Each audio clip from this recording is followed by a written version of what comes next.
নমস্কার বন্ধুরা, সবাই কেমন আছেন? আশা করি ভালো আছেন। মৌসুমি কুকিংস ভিডিওতে সবাইকে জানাই ওয়েলকাম। আজকে তোমাদের সাথে শেয়ার করব পপকর্ন রেসিপি। তো বাড়িতে কীভাবে সহজে দোকানের মতো তোমরা পপকর্ন বানাতে পারবে আর প্রেসার কুকার কীভাবে বানাবে সেটা তোমাদের সাথে আজকে শেয়ার করব। চলো আজকে ভিডিওটা শুরু করা যাক।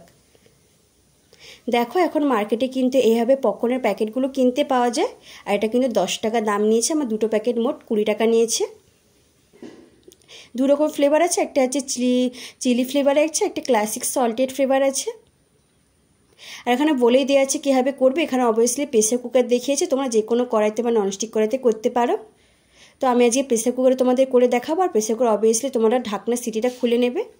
এবার আমরা এক এক করে প্যাকেটগুলো কেটে নেব।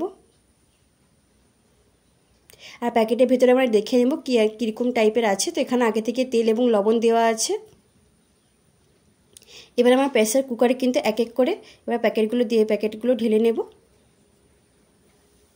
এই সময় কিন্তু গ্যাসের ফ্লেমটা হাই রাখতে হবে।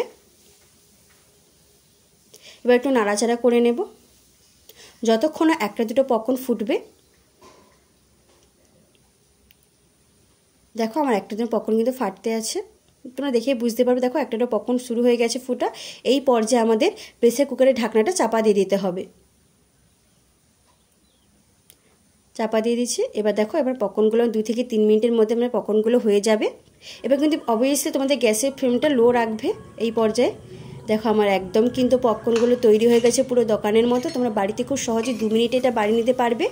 যদি ভালো লাগে প্লিজ চ্যানেলটা সাবস্ক্রাইব করে তো একটা লাইক করতে কিন্তু ভুলো না। তো আজকের মতো এতটা। সবাই ভালো থেকে সুস্থ থাকো। আবার একটা নতুন ভিডিও নিয়ে তোমাদের সামনে আসবো। আজকের মতো এতটা, বাই।